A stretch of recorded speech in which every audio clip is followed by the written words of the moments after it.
मतलब का संसार है, इसका नहीं एतबार है। सोच समझ कर कदम रखो रे भैया, फूल नहीं अंगार है। मन की आंखें खोल रे, इस माटी में ना घोल रे। अब तो मिला है फिर न मिलेगा, पत्ता गिरा है डाल से, ले गई पवन उड़ाए। अब के बिछड़े कब मिले, दूर पड़े हैं जाए। पत्ता गिरा है डाल से, जैसे पत्ता पीपल का पत्ता पीपल से चिपका है, पर जब वो पत्ता टूटता है ना, तो फिर उस डाल तक कभी नहीं पहुंचता है। हवा का झोंका पता नहीं उस पीपल के पत्ते को कहां कहां ले जाती है। ऐसे ही मानव शरीर एक बार मिला है। अब इस मानव के शरीर से जब जैसे ही आप वापस जाओगे, पता नहीं कि कर्मों की हवा हमें कहां कहां ले जाए, किस किस योनि में डाले। ये कर्मों का हिसाब कोई समझता तो है नहीं। इसलिए आज मानव का शरीर मिला है, इसका लाभ उठा लीजिए। मानव का शरीर निंदा चुगली करने के लिए नहीं, छल कपट करने के लिए नहीं, भगवान का चिंतन करने के लिए है। अच्छे कार्य कर लो, प्रभु का चिंतन। जैसे हमारी मैया जी सुंदर सी कथा सुन रही हैं, और सबसे अच्छा काम मैया जी ही कर रही हैं। श्रीमती धनुबेन पटेल जी जो कथा सुन रही हैं, इससे अच्छा क्या काम होगा। और इनके पुत्रों को धन्यवाद कि अपनी माँ को कथा सुना रहे हैं। आजकल माँ इच्छा करे कि हमें वृंदावन जाना है, कथा सुनना है, थोड़ा गौदान करना है, दान पुण्य। कुछ बच्चे ऐसे होते हैं रोक देते हैं, मत करो। कुछ बच्चे होते हैं इतना खर्चा, पर आप जैसे बेटे हैं कि अपने माँ का सपोर्ट कर रहे हैं और माँ को लेकर आए, ये बड़ा पुण्य का कार्य है। बेटे अच्छे मिल जाएं आज के युग में, ये भी तो बड़ी कृपा है ना मेरी माँ। अच्छे बेटे आज के युग में कहाँ हैं। अभी हमारी एक माँ 2-3 दिन पहले बीमार पड़ गई, हॉस्पिटल गई, आईसीयू में भर्ती हैं। होश नहीं था लगभग 2 दिन तक। मैया बेहोश थी, कोमा में थी, ये समझ लीजिए। 2 दिन बाद भी होश आया। माँ ने पूछा घर से कोई आया? कोई आया हो तो कहें। कोई नहीं आया। 3 बेटे हैं मैया के। गौरी गोपाल आश्रम में जो माताएं रहती उनमें से एक माँ बीमार पड़ी, कोमा में गई, फिर वापस अब होश है मैया को, अब ठीक है। हम तुरंत हॉस्पिटल लेकर गए मैया को। अपने एक बेटा माँ को देखने तो आया और देख के चला गया। हमने कहा ले जाओ माँ को, सेवा कर लेना, थोड़ा टाइम बचा है। बेटे ने मना कर दिया। 2 बेटे तो आए ही नहीं, कोई आने को तैयार नहीं। सोचिए, एक बेटा वो है जो अपनी माँ को बीमार, मतलब जब सबसे ज्यादा जरूरत, आखिरी सांसें चल रही, तब भी बेटा आने को तैयार नहीं। एक वो बेटा है जो आखिरी दर्शन भी माँ के नहीं करना चाहता, और एक बेटे आप लोग हैं जो अपनी माँ को लाकर भागवत सुनवा रहे हैं। तो आप जैसे भले लोगों के बल पर यह धरती टिकी है, वरना कब का ये धरती में तो पाप खूब बढ़ ही चुका है। इसलिए मानव का जीवन है। अब सोचिए ऐसी बेसहारा, सोचिए मैया की इलाज 30,000 रुपए पर डे का खर्चा है डॉक्टरों का। वेंटिलेटर पर है ना मैया, पर डे। बेटों से 1 रुपए भी हम किसी माँ से लेते नहीं हैं, और किसी बेटे का 1 रुपए का सपोर्ट नहीं है। आप लोगों के सहयोग के बल पर यहाँ 300 माताएं रहती हैं। उनकी बीमारी आने पर तुरंत इलाज सब फ्री। आपसे भिक्षा मांग मांग कर ये दास अनिरुद्ध सेवा करता है। मुझे लगता है कि भगवान ने मुझे यही काम करने के लिए धरती पर भेजा है। हर व्यक्ति का एक उद्देश्य है। इसलिए कहता हूं अपने आने का उद्देश्य पहचानो कि आपको ईश्वर ने क्यों भेजा है। बिना कारण के कार्य तो होता नहीं है। यदि आप इस संसार में आए हैं तो आपके आने का कोई तो कारण होगा। क्यों भैया, होगा कि नहीं? आप लोग अपने अपने कारण को जान लीजिए कि मेरे आने का कारण क्या है। अब अपना अपना कारण समझ लो और जो ईश्वर ने जिम्मेदारी दी है वो जिम्मेदारी निभाओ। इसलिए कहता हूं आप जहां हो भटकने की जरूरत नहीं है।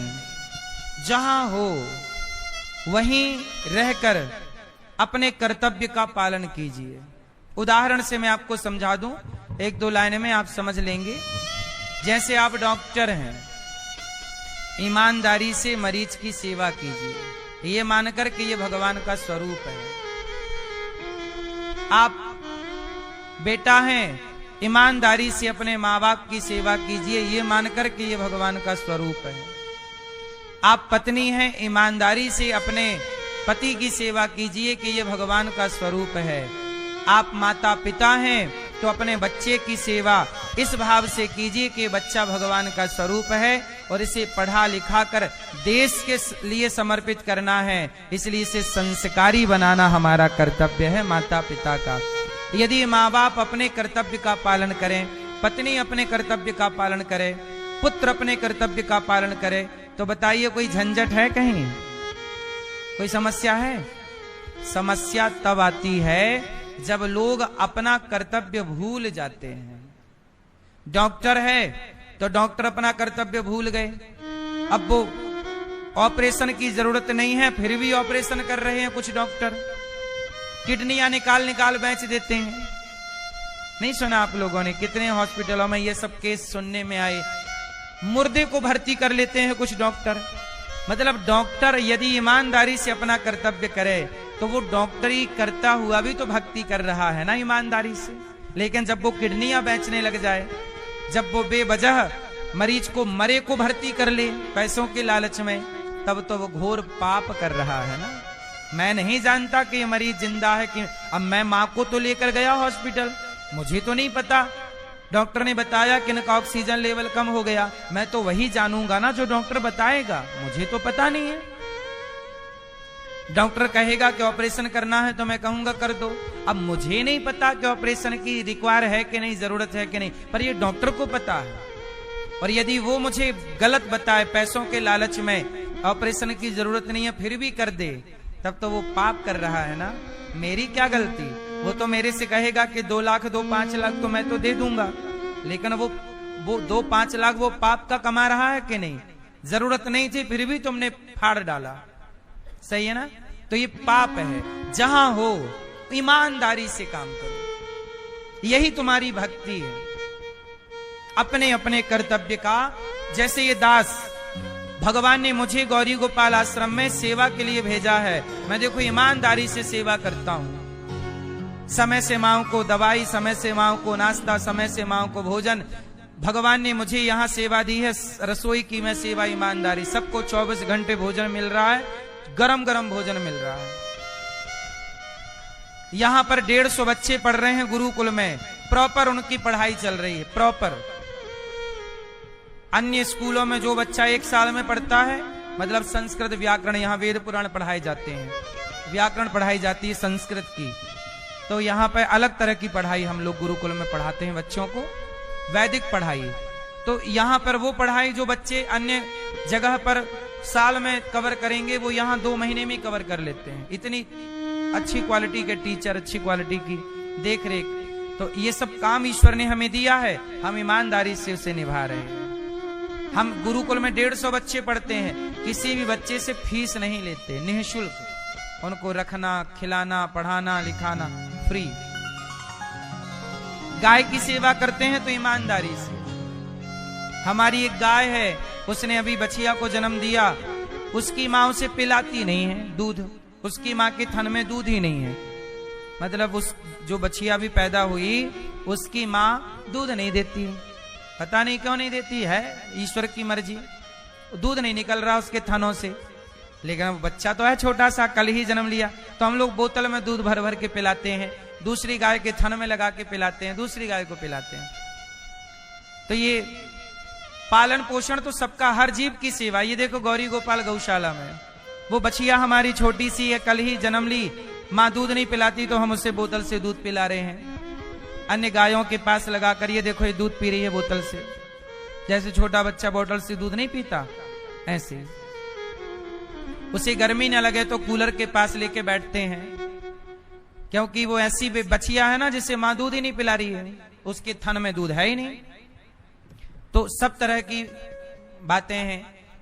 गाय की सेवा करते हैं, गाय को भी समस्याएं रहती हैं, बहुत सारी बीमारियां रहती हैं। गायों में भी जैसी समस्या मां में होती है ना, वही समस्या कई बार गाय में भी होती है। गाय भी तो एक मां है और समस्याएं सबके हो सकती हैं। गाय की सेवा बड़ी जिम्मेदारी से करनी पड़ती। कुछ गायों की भेली निकलती है। भेली समझते हैं? गर्भाशय, मतलब गाय का गर्भाशय बाहर आ जाता है, बाहर आ जाता है, पूरा मांस का लोथरा बाहर आ जाता है।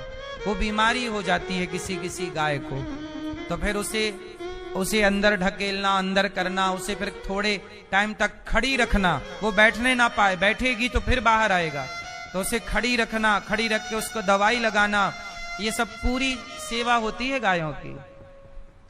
हमारे पास तो बहुत ऐसी गायें हैं जो बिल्कुल सड़कों में थी, गाय मरने के लिए ले जा रहे थे कसाई, कुछ गायें ऐसी भी हैं। तो उनकी सेवा, किसी गाय की ये बीमारी है, किसी गाय को ये